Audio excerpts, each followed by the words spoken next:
Bonsoir à toutes et à tous, bienvenue sur le plateau de Cela se passe en Savoie-Mont-Blanc, une émission coproduite avec le Conseil Savoie-Mont-Blanc. Comme chaque mois, nous allons revenir pendant 13 minutes sur l'actualité de nos deux départements. Et aujourd'hui, c'est la Savoie qui est à l'honneur et pour m'accompagner, j'ai le plaisir de recevoir M. Vincent Roland. Bonsoir. Bonsoir. Alors vous êtes député de la 2e circonscription de Savoie, conseiller départemental du canton de Moutier-Beauzelle et membre de la 3e commission Attractivité, Animation et Développement. En quoi elle consiste rapidement cette commission ? Cette commission est chargée de faire des propositions à l'Assemblée départementale en termes de dossiers et puis aussi de valider ou pas, pour ensuite encore une fois présenter ça à l'Assemblée départementale, les dossiers de demande de subventions ou d'accompagnement diverses et variées de notre instance. Allez, on démarre cette émission avec un premier sujet consacré aux vacances de Noël qui se sont très bien passées chez nous ici en Savoie-Mont-Blanc. Exemple du côté de Pralognan-la-Vanoise avec ce sujet de Clémence Roaldès. Les vacances de Noël se terminent, l'heure est au bilan pour les stations de ski. À Pralognan, la saison débute plutôt bien. La première semaine de Noël était annoncée un petit peu en retrait et puis la très grosse surprise en fait pour tous les acteurs de Pralognan, ça a été la semaine du jour de l'an. Alors avec une fréquentation là complètement explosive par rapport à ce qui était annoncé et puis du bonheur, j'ai envie de dire, pour notre clientèle parce qu'ils ont eu à la fois la neige et à la fois le soleil qui a brillé toute la semaine. 2 semaines de vacances pour faire le plein, un moment très important pour les commerçants du village. C'est plutôt un début excellent, je dirais, parce que le jour d'ouverture, il pleuvait, on n'avait pas de neige, donc on était très inquiets. Et en quelques heures, le paysage s'est transformé, on a pu faire des vacances dans de très bonnes conditions. On se rend compte qu'on a même manqué de matériel sur cette période, donc c'est ce qui est quelque chose d'assez inhabituel. Côté hôtellerie, même constat, les clients étaient au rendez-vous. L'Épicéa Lodge affiche un taux de remplissage très positif. On est à 100%, on doit être à 70% début, on va dire les 3 premiers jours sur la première semaine de Noël, on est environ à 70%. Passé le 26 décembre, on est à 100% jusqu'à demain. Cette année, la fréquentation est en hausse avec notamment des vacanciers étrangers, un plus pour les boutiques de souvenirs. On a eu de la chance d'avoir des étrangers cette année qui ont apporté aussi de la nouveauté. Un nouveau partage, c'était très très bien. C'est pas le même pouvoir d'achat, donc c'est des gens en fait qui vont faire plaisir aux enfants et c'est des enfants qui ont le droit de tout acheter. Des activités variées, une station familiale et des prix attractifs ont fini de convaincre les clients de choisir Pralognan comme lieu de vacances. C'est beaucoup plus familial, beaucoup plus tranquille, il y a moins de monde, il y a un vrai village.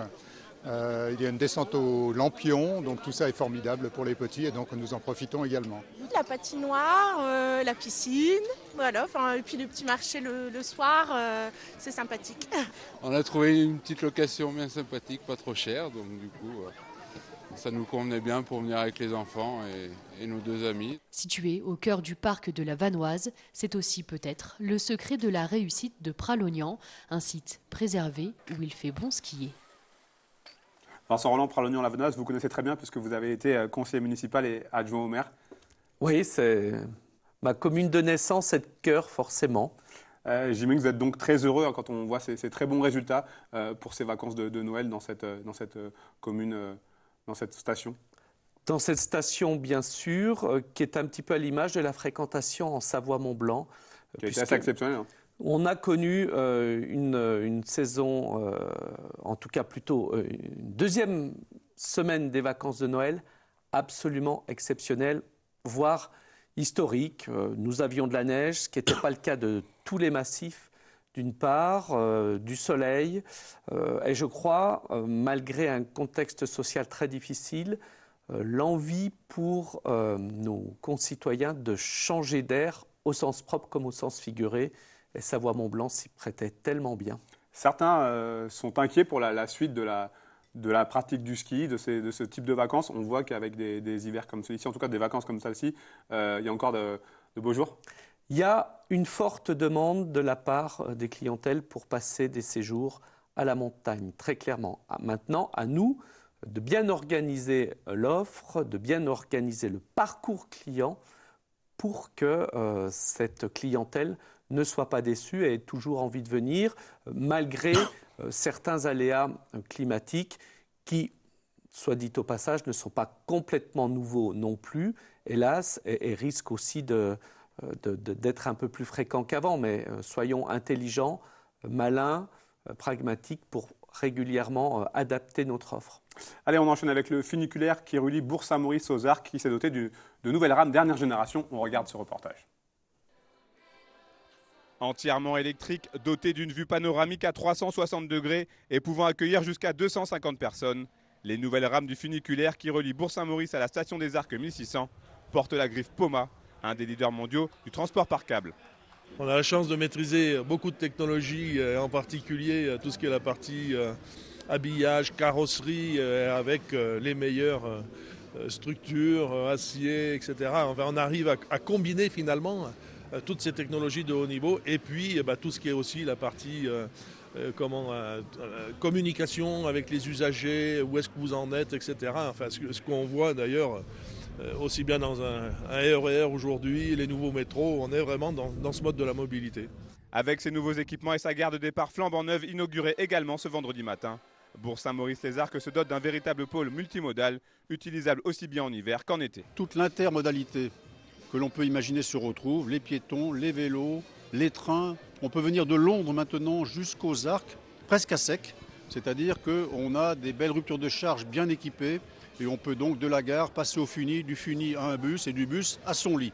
C'est bien sûr tout ce qu'il faut faire aujourd'hui dans le cadre un petit peu du développement durable, tout ce que l'on peut faire de mieux au point de vue énergie, émissions de CO2, etc. Ces infrastructures auront coûté au total 7,2 millions d'euros, portés par la commune et par la région. Le département, lui, espère que de plus en plus d'ascenseurs valléens comme les Arcs Express voient le jour.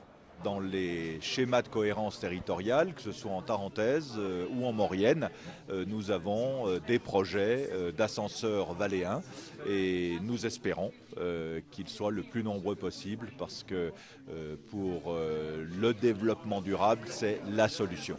Avec un temps de parcours de 7 minutes pour 800 mètres de dénivelé, ces nouvelles rames s'inscrivent dans une longue tradition puisque le premier téléphérique au départ de Bourg-Saint-Maurice en direction des Arcs date de 1974. Le président Hervé Guémard l'a évoqué dans le reportage, de plus en plus d'ascenseurs valléens devraient faire partie du paysage dans les années à venir. C'est l'avenir selon vous, ce type d'équipement ? C'est complètement l'avenir et c'est ce sur quoi il faut que nous travaillions encore plus. Michel Giraudy le disait, vous partez de Londres, Paris, en train, vous arrivez à Bourg-Saint-Maurice, vous prenez le funiculaire, vous prenez le bus dans votre appartement. Je crois qu'en matière de développement durable, ce sont des démarches très vertueuses qu'il faut démultiplier. Je rajouterais même que le fabricant est un régional aussi, puisque Poma a une partie de son usine qui est installée à côté d'Albertville, à Gilly-sur-Isère. Sinon, c'est en Auvergne-Rhône-Alpes. On n'a pas des investissements ou des infrastructures qui viennent de je ne sais où. Et de bout en bout, cet exemple est absolument formidable et doit nous inspirer de ce que seront nos propres stations à l'avenir. Est-ce qu'il peut néanmoins y avoir un frein au développement d'infrastructures comme celle-ci ? Le frein, c'est peut-être des habitudes que l'on a prises, et peut-être pas suffisamment d'avoir recours au transport en commun. Le frein, c'est sans doute des démarches administratives qui parfois peuvent être pénalisantes, mais si on met toutes les bonnes volontés dans une même salle, je pense que nous arriverons à ressortir de beaux projets. Hervé Guémard parlait des ascenseurs valléens. Là aussi, c'est vraiment un point sur lequel il faut qu'on travaille, sur lequel nous avons des marges de progression extrêmement importantes. On sait bien qu'au-delà des impacts sur l'environnement que peuvent avoir les véhicules individuels, et il faut chacun qu'on batte notre coulpe parce qu'on les utilise, c'est aussi une question de la gestion des flux de transport et le stockage de ces véhicules en station qui est souvent rendu très difficile. On termine avec les assises de la sécurité organisées par le syndicat national des guides de montagne qui a eu lieu en décembre du côté de Megève. La sécurité encore et toujours. Voilà très concrètement ce qui ressort de cette deuxième assise de la montagne organisée par le syndicat national des guides de montagne ce week-end à Megève. Durant 2 jours, des guides, des experts et des professionnels ont enchaîné les tables rondes avec un objectif commun, réduire l'accidentalité en montagne. Le SNGM a donc présenté son plan d'action qui s'articule autour de 3 grands axes. Un partenariat avec Météo France et l'application Grims, le développement des groupes WhatsApp qui favorisent les échanges et la mise en place des fameux retours d'expérience. De tous les événements, que ce soit un événement précurseur, un événement de type incident, un événement de type accident, on apprend à partir de ces erreurs et c'est bien à partir de ces erreurs qu'on apprend à mettre des marges de sécurité dans toute activité.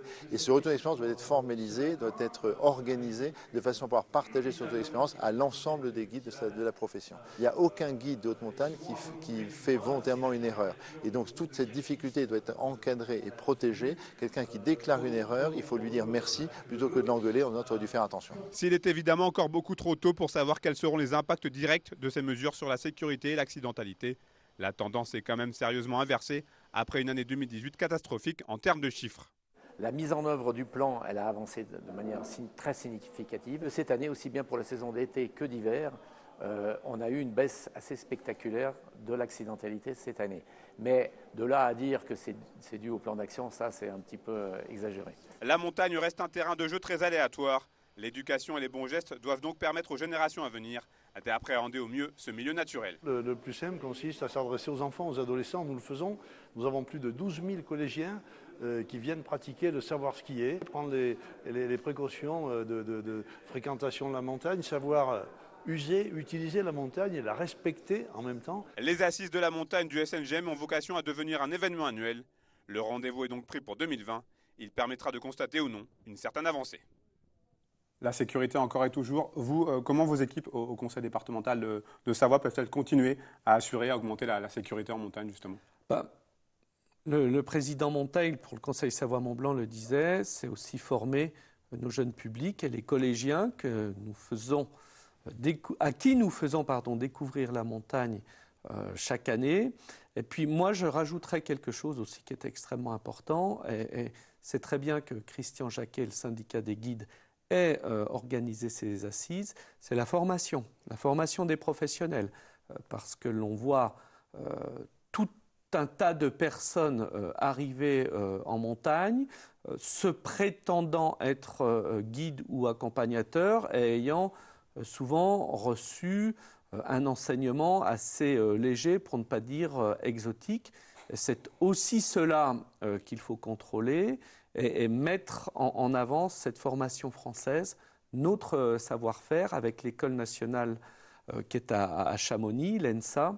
Voilà, c'est plusieurs choses à la fois, l'information, échange d'expérience et formation initiale des professionnels.